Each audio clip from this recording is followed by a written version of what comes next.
Tu veux faire l'acquisition d'un bien immobilier et tu te poses la question comment faire pour calculer la rentabilité. Ou bien tu calcules une rentabilité, tu te demandes mais est-ce que cela passe avec ma stratégie? Alors dans cette nouvelle vidéo, nous allons parler de comment calculer la rentabilité en 2 minutes et surtout même comment se poser la question et surtout vérifier si cette rentabilité-là passe avec ta stratégie. Et à la fin de cette vidéo, je te donne certains tips qui vont t'aider dans tes acquisitions immobilières. Alors, écoute cette vidéo jusqu'à la fin, on se retrouve jusqu'après le générique.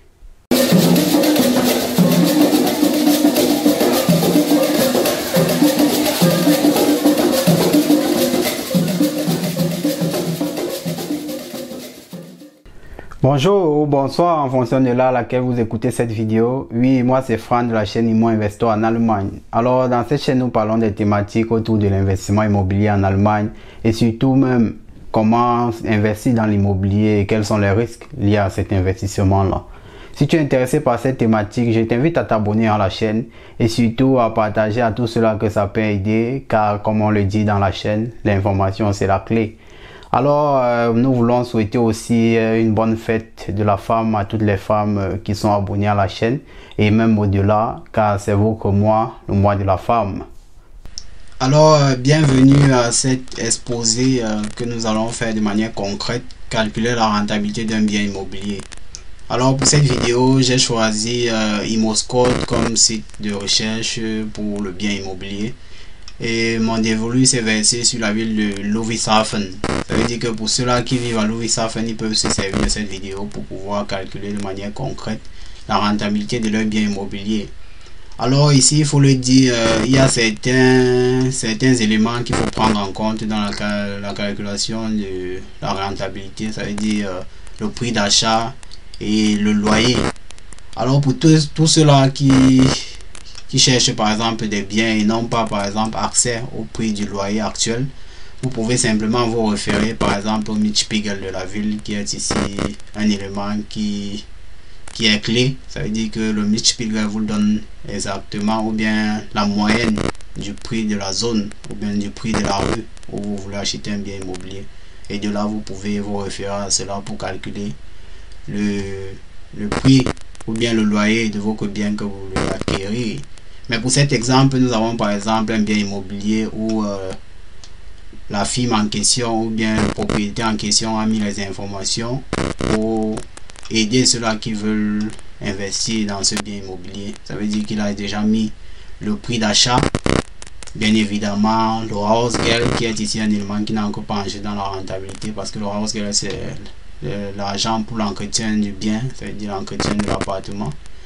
Et ici nous avons le prix du loyer qui est 380 €. Ça c'est le calcul mythe pour ceux-là qui sont intéressés. Alors nous avons un bien immobilier 75 mètres carrés avec un prix d'achat de 149 000 € pour 3 pièces. Et ici nous allons calculer la rentabilité de ce bien immobilier là. Alors pour calculer la rentabilité, on fait simplement le prix d'achat, c'est un tableau Excel standard, ça veut dire le tableau Excel c'est pour les additions, soustractions et multiplications, et comme tout le monde le sait quoi. Ça veut dire que la rentabilité on peut le calculer facilement avec le prix d'achat et le loyer. Ça veut dire on multiplie simplement le loyer par 12 pour avoir le loyer par an. Et sur l'année maintenant on calcule la rentabilité. La rentabilité c'est simplement le prix du loyer par an divisé par le prix d'achat. Et on multiplie par 100 pour avoir le pourcentage. Alors pour ce cas concret, nous avons une rentabilité de 3%. Ça veut dire que ce bien immobilier, par exemple pour ceux-là qui ont la stratégie Wertentwicklung, buy and hold, Wertentwicklung, ça veut dire qu'ils peuvent se poser la question que est-ce que je suis dans un A-lag, si oui, est-ce que la zone se développe grandement? Parce qu'il faut le dire, il y a des zones qui se développent grandement où la rentabilité ou bien le Wertsteigerung peut aller jusqu'à l'ordre de 10 à 15%. Ça veut dire que si vous êtes dans une zone où la rentabilité est assez faible, mais que le bien peut prendre facilement et rapidement, ou bien pour le dire exponentiellement la valeur, alors cela peut vous intéresser. Comme je l'ai dit tantôt en fonction des stratégies, mais pour quelqu'un qui est dans la stratégie du cash flow, ça veut dire pour quelqu'un qui veut un bien rentable dès le début, ce bien n'est pas conseillable.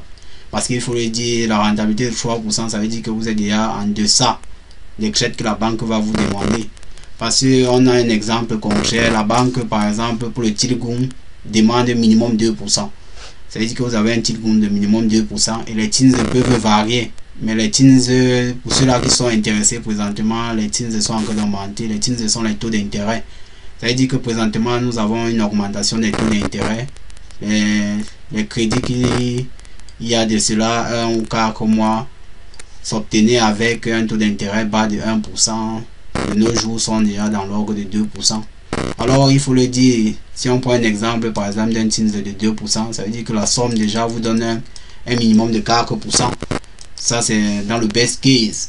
Alors si vous avez un bien par exemple où le taux d'intérêt ou bien le Tilgoum de 2,5, cela n'est plus aussi rentable. Ça veut dire que pour ceux-là qui sont dans le jargon, on dit qu'il faut, ceux qui sont dans la stratégie du cash flow, avoir un minimum de 5% de rendite. Ça veut dire quand tu as 5%, tu sais que tu couvres automatiquement les éléments que la banque vont demander, quoi. Ça veut dire que les crédits de la banque seront inférieurs au loyer que le locataire va te donner, ce qui fait que tu es dans la stratégie cash flow. Pour ceux-là qui sont dans la stratégie buy, fix and flip, ça veut dire que pour l'achat-revente, ici la rentabilité vient en second plan parce que là-bas c'est l'achat, tout se joue à l'achat, quoi. Ça veut dire que si vous achetez un bien très bas avec les rénovations que vous aurez à faire, ça veut dire vous devez vous calculer maintenant quelle est la faisabilité. Est-ce que ça sera rentable à la vente? Parce que bon, il faut le dire ici, c'est à la vente que ceux-là qui sont dans la stratégie fixe ou flip se font du gain. Donc vous devez calculer cela et on aura des vidéos à faire pour montrer pour ceux-là qui sont dans cette stratégie là quels sont les éléments à prendre en compte. Alors nous allons vous faire aussi, d'après les demandes ou bien d'après les écrits que nous obtenons, d'autres vidéos de manière concrète pour parler des éléments concrets sur l'acquisition d'un bien immobilier. Alors nous vous remercions pour avoir suivi cette vidéo. On dit qu'on se retrouve dans la prochaine vidéo. Jusque là, portez-vous bien.